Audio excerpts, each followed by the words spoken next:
Dios los bendiga mucho. Sean todos bienvenidos a este video de temas bíblicos que para la gloria de nuestro Señor Jesucristo y la edificación de ustedes se realiza. Déjenme tomar 1 minuto, 2 minutos para decirles algo que es para mí muy importante. Agradezco mucho que ustedes me vean, que me escuchen, pero me estoy dando cuenta que me han mandado correspondencia y no, pues no sé abrirlo, no sé de esto. Entonces les pido por favor que se comuniquen al celular que aparece al final. Me gustaría hablar con ustedes en un ambiente así, en un tono cristiano, sin alterarnos, pero reitero que les agradezco mucho su visita. Hoy, para la gloria del Señor Jesucristo, quiero presentarles un tema que es fundamental, pero que también, no sé por qué, soy reiterativo en esto, crea mucha confusión y mucha división. Por eso hoy, con la ayuda del Señor, les presento la iglesia original. Para ello, les comparto Hechos 2, 1 al 4, donde así está escrito. Y como se cumplieron los días de Pentecostés, estaban todos unánimes juntos. Y de repente vino un estruendo del cielo como de un viento recio que corría, el cual hinchó toda la casa donde estaban sentados. Y se les aparecieron lenguas repartidas como de fuego, que se asentó sobre cada uno de ellos. Y fueron todos llenos del Espíritu Santo y comenzaron a hablar en otras lenguas, como el Espíritu les daba que hablaran. Gloria a Dios. Esto es el momento glorioso en que la iglesia cristiana recibe al Espíritu Santo. Déjenme decir algo. Muchos hermanos, muchos hermanos, predican y dicen, algunos conscientemente y otros no se dan cuenta, que aquí nació la iglesia. Pero no es así. La iglesia nació en el ministerio terrenal de nuestro Señor Jesucristo. No aparece en el Antiguo Testamento, sino hasta que Jesús empieza a predicar.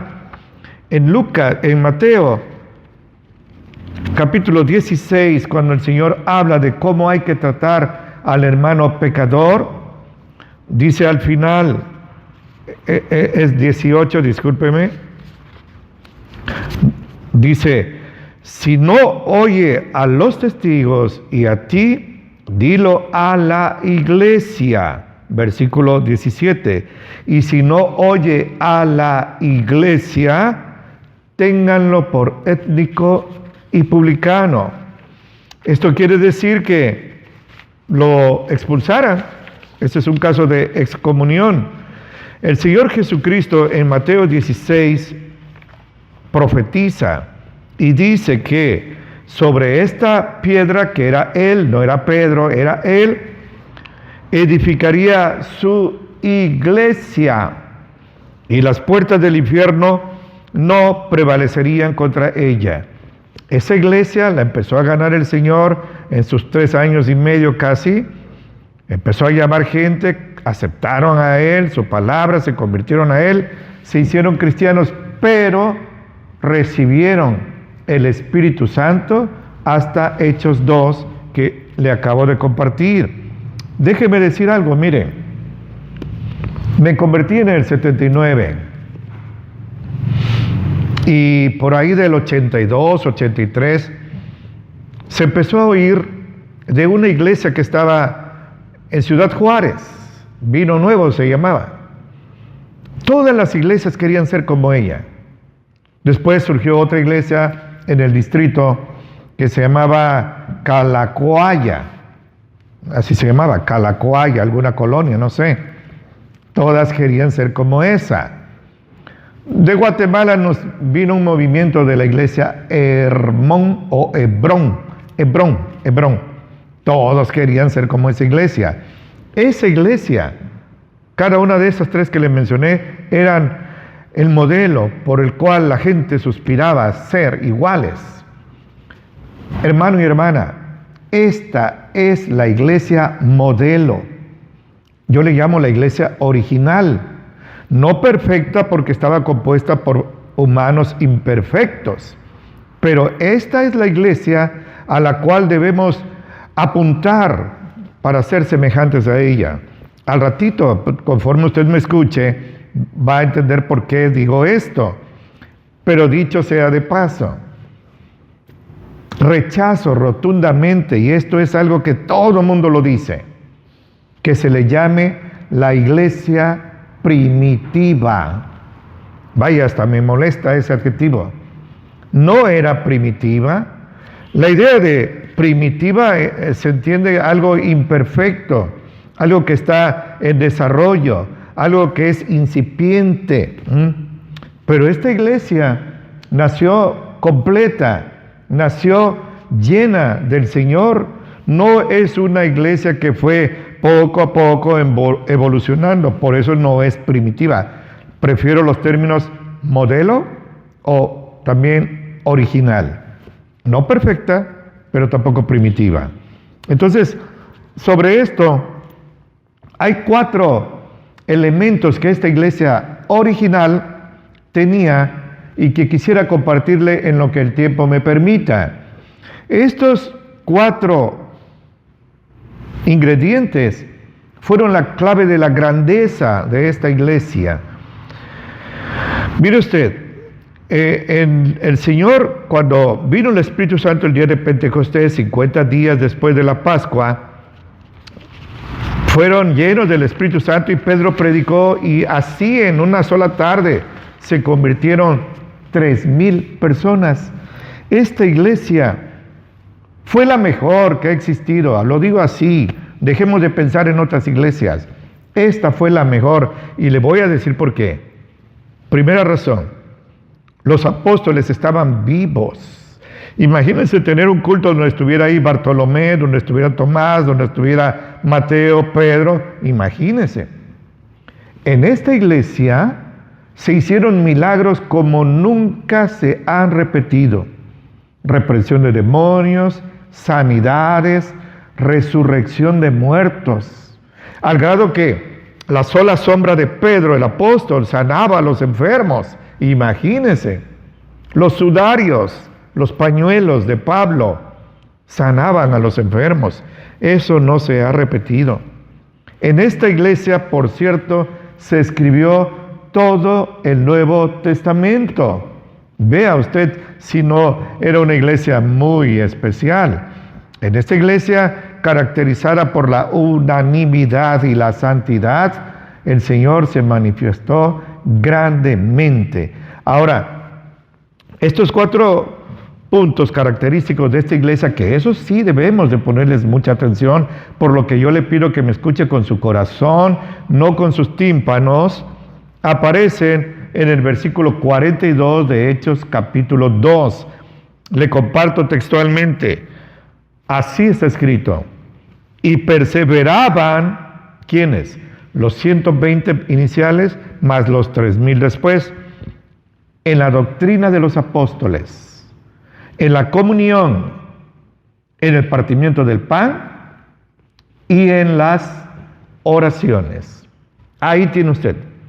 ¿Quiere usted que su iglesia sea una iglesia no de éxito como la gente lo entiende, sino de éxito como Dios lo entiende? Una iglesia que honre al Señor. Deje de buscar estrategias y técnicas así a la marketing, a la General Motors, Ford Motor Company. No. Aquí están los puntos que hay que llenar. Voy a verlo casi por encimita, pero voy a tratar de ser muy explícito. Eso sí, me comprometo a ser fundamentalista. La primera de esas doctrinas, de esas prácticas, es que estos hermanos perseveraban en la doctrina de los apóstoles. Este verbo es fundamental, perseveraban. No es que hacían las cosas de vez en cuando. Perseverar quiere decir hacer algo constantemente, cotidianamente, habitualmente. Ellos perseveraban en la doctrina de los apóstoles. Todos ellos, exclusivamente en ese momento, eran judíos. No había ni un gentil, ni un extranjero. Pues todos ellos que no eran ateos, que no eran pervertidos, sino que eran judíos, dejaron el judaísmo y siguieron la doctrina apostólica. Es decir, dejaron el judaísmo y se convirtieron al cristianismo. No hicieron mezclas. No hicieron mezclas. Vamos a tomar el guardar el sábado y lo metemos a la iglesia cristiana. No, no, no. El sábado pertenece al judaísmo. O bueno, vamos a dejar de comer ciertos alimentos que se prohíben en Levítico 11. No, hay libertad ahora excepto sangre. Tenemos libertad de comer todo excepto sangre. No mezclaban, no se hacían la circuncisión, no se congregaban los sábados sino los domingos. ¿Por qué? Porque ahora estaban en la doctrina de los apóstoles. Déjeme compartirle algo. En el libro de los Proverbios,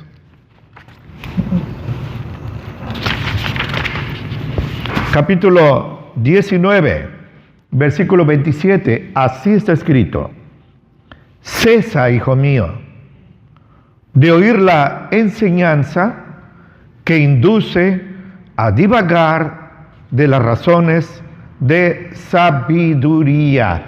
Hijo mío, deja de escuchar enseñanzas distintas. La doctrina de los apóstoles es fundamental. 2024 años y sigue vigente la doctrina de los apóstoles. En Efesios 2:20, escúcheme.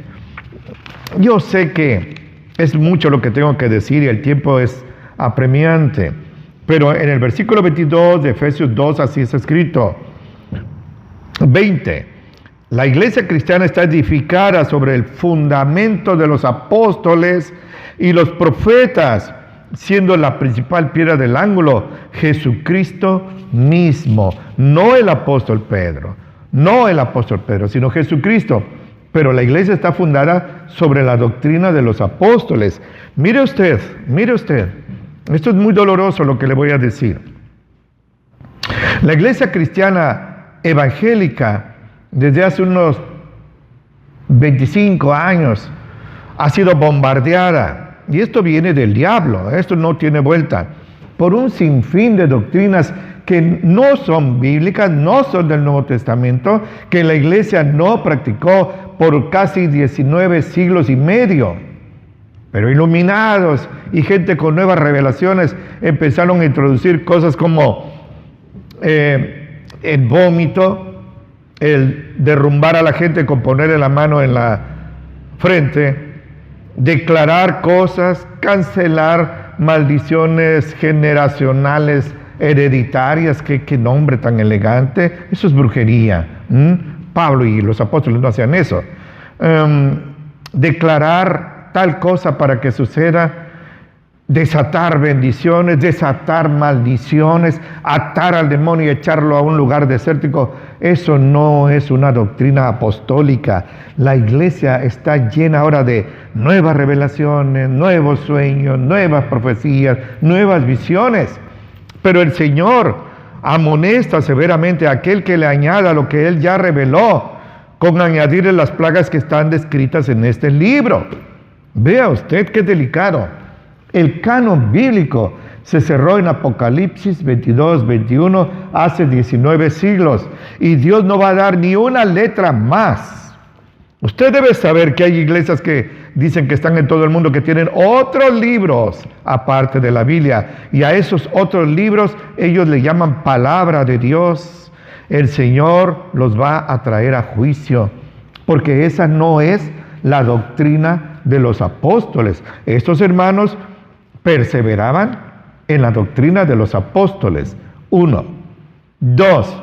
Perseveraban en la doctrina de los apóstoles y en la comunión. La comunión. Desde niños, o por lo menos yo traía la idea de que comunión era tomar una hostia. Eso no es comunión. La palabra comunión se deriva del griego. El Nuevo Testamento fue escrito en griego. Y esta palabra significa convivencia, confraternidad, reunión fraternal. Eso es koinonía. Esa es la palabra. No existe la palabra en castellano, pero se usa mucho compañerismo. Bueno, no, se entiende, pero no existe esa palabra. Mejor convivencia. ¿Qué le parece? Vamos a hablar buen español, ¿qué le parece? Entonces, en los versículos 46 y 47 le voy a mostrar algo interesante. Así es escrito. Perseveraban unánimes cada día en el templo. Todos los días, hermanos, estaban en el templo. Obviamente ya no los dejaban entrar al templo, ya no los dejaban ofrecer sacrificios, ya no hacían sacrificios. Ellos sabían ahora que el Cordero de la Pascua era Jesucristo y ya había sido sacrificado, ya no tenían nada que hacer. Pero los sacerdotes, escribas, fariseos, saduceos, los odiaban. Les decían despectivamente secta.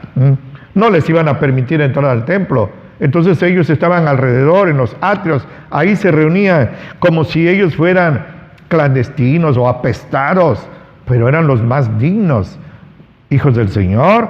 Estos perseveraban ahí cada día, y dice que partían el pan en las casas, sus desayunos, sus almuerzos, sus cenas, compartían ellos. Era hermoso que vivían ahí juntos. Hoy día usted casi no ve esto. Esto es muy triste, esto es un cáncer. Se forman grupitos en la iglesia muy cerrados, solo ellos. Ahí entre ellos se invitan, pero al resto no lo invitan. Aquí no había distinción de hermanos, todos iban allí, y dice, comían juntos. Y escuche, con alegría y con sencillez de corazón, contentos de estar juntos. Nada de que yo estoy muy ocupado, debía estar en otro lado, no aquí. Y además, sencillez. ¿Qué había? No sé, el equivalente de arroz con frijoles allá, ¿qué sería lo más económico, lo más sencillito? Lo comían con alegría. No estaban hablando de los grandes festines que se comen en otros lados. A veces yo he oído hermanos que me parecen crueles, porque hablan delante de hermanos que económicamente no están muy bien, y hablan de sus grandes comidas en restaurantes con carnes de cortes finos, brasileños, americanos, y los hermanos pues no saben de eso. No, estos comían con sencillez de corazón, y además, 47, alababan a Dios y tenían gracia con todo el pueblo. Y escucha, eso es precioso y sigue vigente. Y el Señor añadía cada día a la iglesia los que habían de ser salvos. Hoy, varias personas, cientos o miles en el mundo, fueron añadidos a la iglesia. En todos los países alguien se convirtió hoy a Cristo. Eso se sigue viviendo. Entonces vemos, aquí esta iglesia se caracterizaba porque estaban en la doctrina de los apóstoles perseverantemente, en la comunión fraternal. Pero además, no se trata de que el templo esté lleno y no saluden al hermano, murmuren contra él, lo ataquen, lo critiquen. No se trata de eso. Se trata de que sean pocos o sean muchos, haya unanimidad. Se puede estar juntos, pero no ser unánimes. Usted ve los estadios deportivos, miles de personas, pero no son unánimes. Ha habido hasta hechos de sangre. En el capítulo 1, versículo 14, así está escrito: estos, los 120, perseveraban unánimes en oración y ruego. Estaban unánimes. Capítulo 2, capítulo 2, versículo 1, así está escrito: cuando se cumplieron los días de Pentecostés, 50 días después de la Pascua, estaban todos unánimes, juntos. Y en el versículo 46, así es escrito: perseveraban unánimes cada día en el templo. Amén. Eso fue hermoso. Todo el Salmo 133 elogia, alaba la convivencia fraternal. Miren qué hermoso, qué delicioso es habitar los hermanos juntos, pero en armonía, no en discordia, en armonía. Esto es precioso y lo hemos comprobado en nuestras vidas muchas veces, aunque esporádicamente esto se opaca, se apaga. Tercera cualidad, dice que perseveraban en la doctrina de los apóstoles, en la comunión y en el partimiento del pan. El partimiento del pan. Esto se refiere a la Santa Cena. Nuestro Señor Jesucristo le dejó a su iglesia 2 ordenanzas, no 7 sacramentos, eso es espurio. 2 ordenanzas, la Santa Cena en memoria de Él y el bautismo en agua. Y pare de contar, no más, no con carácter de sacramento, sino de ordenanza que todo fiel cristiano debe practicar. Ahora, este pan de la Santa Cena, del partimiento del pan, debe ser como Dios lo dijo, fruto de la vid, no vino, fruto de la vid. En Éxodo 12, cuando el Señor da las instrucciones por medio de Moisés al pueblo hebreo que está a punto de salir después de casi 4 siglos de esclavitud egipcia, el Señor le dice que nada fermentado, nada leudado debía haber en las casas de los hebreos durante una semana. El vino es uva fermentada, no debía haber nada, era fruto de la vid. Así se refiere la Biblia. Mateo 26 dice eso, fruto de la vid, jugo de uva. Pero el pan no era cualquier pan, era un pan sin levadura, llamado ácimo o también se enseña. Esto es el pan como Dios lo dice. ¿Por qué digo esto? Porque he tenido la triste experiencia de ir a otras iglesias, se está celebrando la Santa Cena, por supuesto que participo, pero dan galletas saladitas. Ahora hay unas galletas, no sé cómo se llaman, son como unas bombitas, eso dan. Si usted lee los paquetes, dice fórmula o ingredientes, sal yoratara, levadura, harina. No debe haber levadura, porque en ese contexto la levadura es un símbolo del pecado. Y ese pancito, lo digo así con mucho respeto, era un símbolo del cuerpo sin levadura, del cuerpo sin pecado de nuestro Señor Jesucristo. Si usted come hay hermanos que dicen, hermano, no se fije, es solo un memorial. Es que no es que me fije, no es que sea yo así quisquilloso, es que debemos hacer las cosas como el Señor lo manda.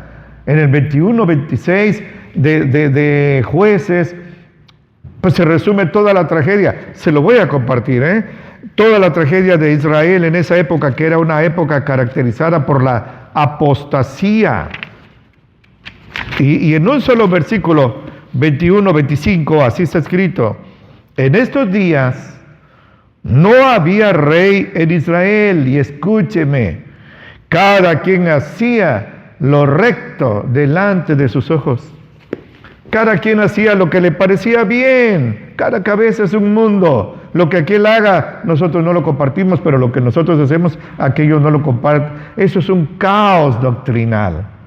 Hay que hacer las cosas como Dios manda. Por eso dejó tantos versículos hablando de eso. Me ha tocado, repito, la triste experiencia.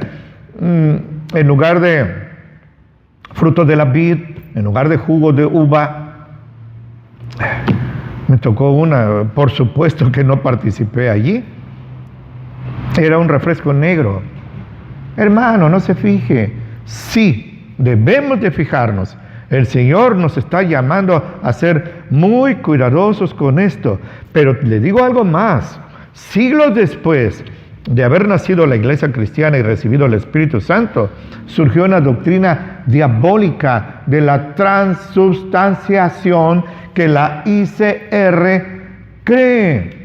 Ellos dicen que cuando el sacerdote levanta la copa con el vino, ellos hablan de vino y toman vino, ellos dicen que literalmente se convierte ese vino en sangre de Jesucristo.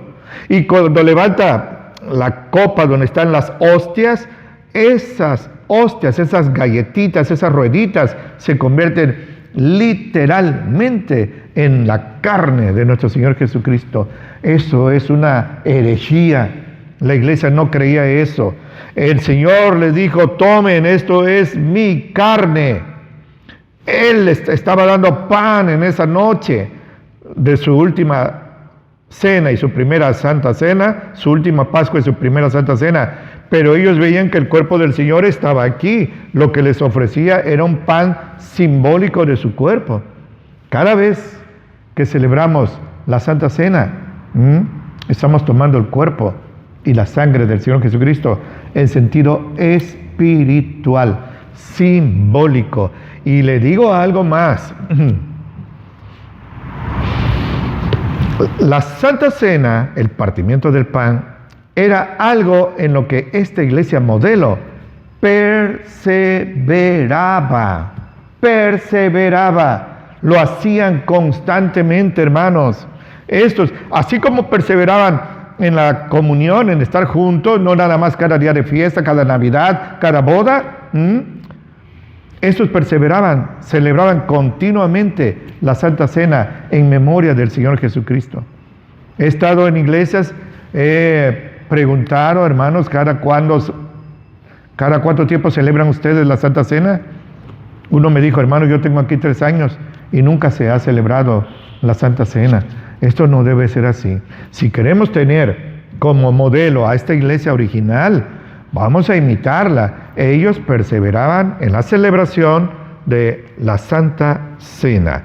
Y esto de la hostia, hermano, la hostia no es cristiana, tiene un origen egipcio y más para atrás, babilónico. Esto es algo que también debemos desechar. Saquemos de nuestra mente esa idea de la hostia. Las cosas, repito, hay que hacerlas como Él dijo, no como nos parezca a nosotros desde nuestro amplio criterio. Cuarta cualidad, vuelvo a leer el 42 de Hechos 2, así está escrito: perseveraban, importante, en la doctrina de los apóstoles, en la comunión, en el partimiento del pan y en las oraciones. Bueno, esto es algo sobre lo cual se han escrito bibliotecas enteras acerca de la oración. ¿Pero qué es la oración? La oración es simplemente exponerle a Dios con nuestras propias palabras lo que hay en nosotros: angustia, temor, arrepentimiento, deseo de agradarle en nuestras palabras, sin repetir de memoria lo que otro oró. Eso sería un rezo. La iglesia no está llamada a rezar, sino a orar. Y no es, como algunos dicen, un diálogo con el Señor, porque no estamos hablando en diálogo. Nosotros le hablamos en la oración y Él nos habla a través de la Biblia. No espere, y si lo está haciendo, sálgase de eso, oír la voz del Señor. El diablo es experto en: déjele una rendija y él se va a colar por allí. Eso es lo que hay que orar. Pero repito, es tanto lo que se ha dicho. Solo voy a decir algo a lo que yo llamo la fórmula infalible para no caer en pecado. Aparece en Mateo 26, cuando el Señor Jesucristo está en su agonía en el huerto de Getsemaní. Ya Judas viene con una turba ahí, con antorchas. En una nochecita está él ahí. Y él en el 41 dijo así, y así está escrito: velen y oren. Velar quiere decir vigilen, no se duerman. Obviamente está hablando espiritualmente. Tenemos que dormir, nuestro cuerpo necesita reposo. Velen y oren para que no caigan en tentación. El espíritu está en verdad dispuesto, pero la carne es débil. El Señor lo sabía. Hermano, ¿quiere usted ser fuerte contra las tentaciones? Vele, vigile y ore para que no caiga en tentación. En la primera de Tesalonicenses, capítulo 5, un versículo facilísimo de aprender, pero dificilísimo de obedecer, Así es escrito. Oren sin cesar. Oren sin cesar. No nada más cuando hay una necesidad. No nada más cuando van a comer o van a dormirse o van a levantarse. Oren sin cesar. Esta era la práctica perseverante de esa iglesia original. Siempre estaban orando. Yo recuerdo la iglesia donde yo empecé mi caminar, Pentecostés, se hacían vigilias de oración. Y ahí no había pretexto de que está muy ocupado, el niño está chiquito, hay moscos, está lloviendo. No, nada de eso. Dios nos permitió vivir en una ciudad preciosa con un clima agradable. Aquí nunca podemos hablar de inclemencias de tiempo, aunque muchos se burlan de Dios y le dicen así. El Señor puede decirles, ¿quieres saber qué es inclemencia del tiempo? Mejor ni sigo hablando de eso. Debemos agradecer, pero no practica la oración la iglesia por regla general. Gracias a Dios hay honrosas excepciones, pero la oración es como un gimnasio espiritual. Así como los hombres, las mujeres buscan gimnasios para estar fuertes, en la oración, en el gimnasio de la oración, nos fortalecemos espiritualmente. Muéstreme un hermano o una hermana que es fuerte contra la tentación. Es un hermano o una hermana que ora. Eso está garantizado, garantizado. Piense esto, la iglesia. Jesús tenía un hermano que se llamaba Santiago o Jacobo. Es la tradición que dicen que él tenía las rodillas encallecidas de tanto estar de rodillas y le decían así, rodillas de camello. Sería bueno que nos viéramos las rodillas cómo están, parecen de bebé. No practicamos la oración. Pero en el Antiguo Testamento aparece el hombre más fuerte, que era Samson, uno de los jueces. Fuerte físicamente, pero espiritualmente era débil. En el sexo, en las fornicaciones, dejó hijos regados por todos lados. Y en el alcoholismo, ahí transcurrió y dejó desperdiciar el gran don que Dios le había dado para liberar a su pueblo de los filisteos. En el Nuevo Testamento aparece el apóstol Pablo y él reconoce que su presencia no era imponente, era flaca, era débil, decía él. Pero espiritualmente Pablo era un coloso de la fe. Entonces tenemos que ver esto. Fuertes, débiles, débiles, fuertes. ¿De cuáles quiere ser usted? Ahora, hay un pasaje en Apocalipsis 5:8. En Apocalipsis 5:8 hay un pasaje que le voy a compartir. Eso ya es de la gran tribulación. Pero escuche qué precioso. Así es escrito. Cuando el Señor hubo tomado el libro, los 4 animales y los 24 ancianos se postraron delante del Cordero, teniendo cada uno arpas y copas de oro, escúcheme con su corazón, copas de oro llenas de perfume, incienso, que son las oraciones de los santos. ¿Qué le parece? Mira, hermano, esto es precioso. Usted ora y quizás piensa que nadie lo escuchó. No, como dicen muchos, mi oración no llegó ni al techo. Esas son sus emociones. En la palabra de Dios en el Salmo 34:15 dice que los ojos de Jehová están atentos a la oración de los justos y sus oídos también. El Señor está viendo a los suyos y oyendo sus plegarias. No confíe en sus emociones, confíe en la palabra de Dios. Y por cierto, hay un versículo que para mi vida cientos de veces ha sido de bendición. Se lo quiero compartir porque usted es igual que yo. Está en Daniel. El profeta había sido ensalzado a ser el segundo del rey Darío, allá en los medo-persios. Y Daniel, fiel a Dios, despertó el odio de los lambiscones, los aduladores del rey Darío. Ellos lo vieron llegar como esclavo y ahora era el segundo en el gobierno. Tenía autoridad. Y empezaron a buscar qué manera de hacerlo caer. Y no pudieron, porque él era irreprensible. Sin embargo, van con el rey Darío y le dicen así, plantean algo así como esto. Rey Darío, ¿qué ¿qué te parece si durante un mes tú seas nuestro Dios? ¿Cómo creen que se sintió Darío? Si aceptas, te pedimos que des una orden y la selles, la lacres con tu anillo, de que durante un mes la persona que sea descubierta invocando u orando a otro Dios que no seas tú, sea echado vivo a un foso lleno de leones hambrientos. ¿Qué le parece? Darío, sin pensar nada, sin recelar nada, solo por su ego, aceptó y firmó. Y rápido empezaron a proclamar por las calles con heraldos esa orden irrevocable del rey Darío. Pero le comparto esto. El versículo 10 del capítulo 6 de Daniel, escuche con su corazón. Así es escrito.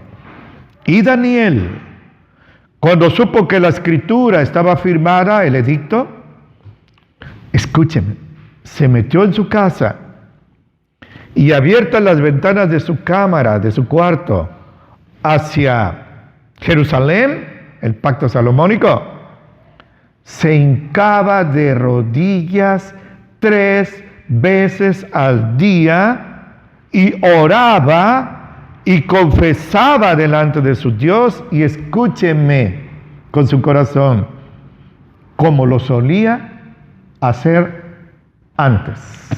Gloria a Dios. A Daniel no lo iban a intimidar. Él no le iba a decir al Señor, Señor, mira qué peligro corro. Concédeme o dame permiso que durante un mes no te invoque porque me van a echar a los leones. No hizo eso. Daniel, como diría Pablo siglos después, no me avergüenzo del Evangelio porque es poder de Dios para salvación a todo aquel que crea. Vea esto, no se avergüence, hermano, no se acobarde, usted dé la cara por el Señor. Daniel se metió a su casa, corrió las cortinas porque no quería hacer nada clandestino, nada de lo que él se tuviera que ocultar, y se arrodilló 3 veces al día. Y estoy seguro, y usted lo entiende también, que sus enemigos lo estaban atisbando, no andaban de fiesta por otro lado, lo estaban espiando para ir con la noticia al rey, y lo vieron y se lo fueron a decir. Darío amaba mucho a Daniel. Gracias a Daniel, Darío tenía un reino, un trono firme, establecido, su economía, todo. Cuando le dicen eso, él se entristeció mucho. Ahí se dio cuenta tardíamente que había caído en una trampa, que estos no eran sus amigos. Dice la Escritura que se le fue el hambre, se le fue el sueño. Cuando se acostó no quiso que le trajeran música. Los placeres que él hubiera tenido no los quiso. Estaba triste nada más de pensar que en ese momento, mientras él estaba en su cómoda cama, su amigo Daniel estaba destrozado por los leones. Pero la palabra dice que tempranito, antes de que saliera el sol, se levanta de su cama y va al lugar donde estaba el hueco, donde estaba lleno de leones hambrientos. Sus guardias van con él para protegerlo. Y cuando llega allí, en algo que no tiene sentido, que parece de locos, él se agachó y habló ahí en el hueco. Quizás había una rendija nada más para que no se salieran los leones. Y dijo así, pero con angustia y dolor: Daniel, siervo del Dios Altísimo, ese Dios a quien tú continuamente sirves, ¿te ha podido librar de la boca de los leones? Todos sus guardias veían, ¿qué está haciendo el rey? Se volvió loco.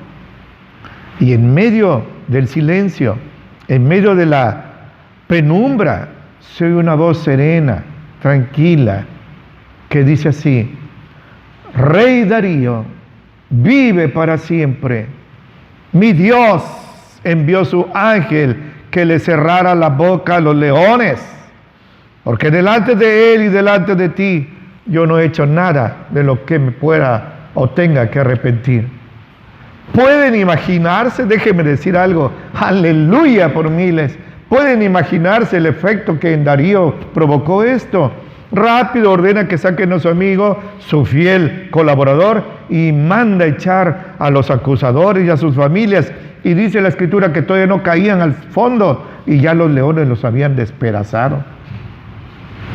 Yo leí por ahí que un tipo de esos sabios, más sabios que Dios, dicen que la noche anterior los amigos de Daniel le dieron de comer mucho a los leones para que cuando cayera Daniel no se lo comieran. Pues aquí la Escritura no la leyó bien ese tipo. La Escritura dice que todavía no caían al suelo los adversarios y ya los habían triturado los leones. Gloria a Dios. Pero ¿qué pasó? Daniel ni se avergonzó, ni se intimidó, abrió las ventanas de su cuarto, que todos lo vieran, pero hizo esto de rodillas y oraba, y vuelvo a decirlo, como lo solía hacer antes. Gloria a Dios.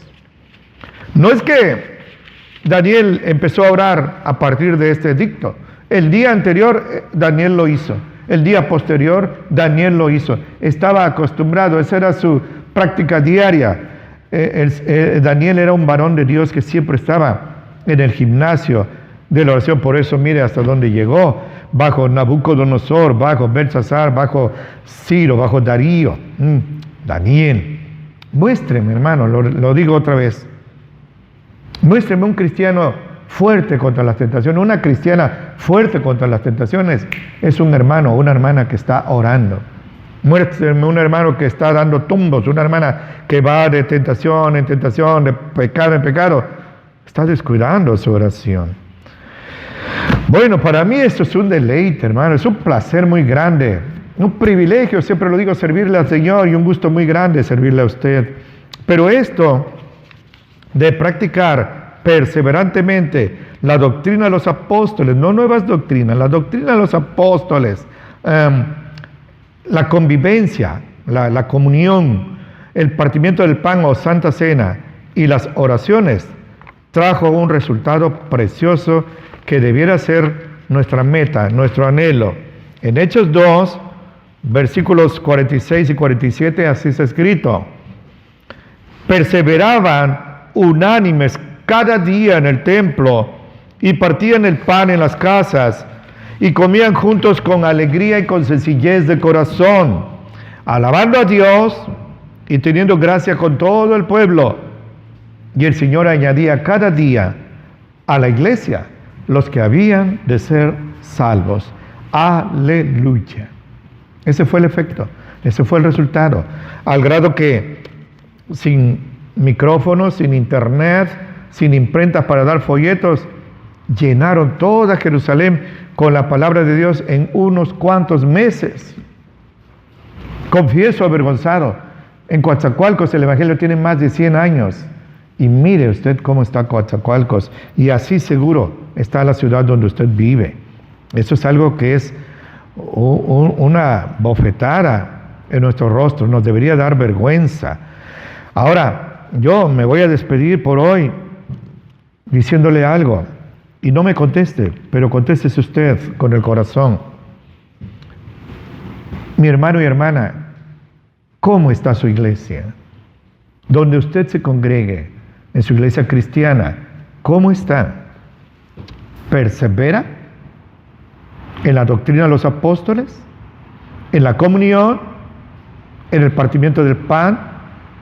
¿Y en las oraciones? Dígame usted. Si es así, aleluya, sigan así. Levanten alto el nombre del Señor.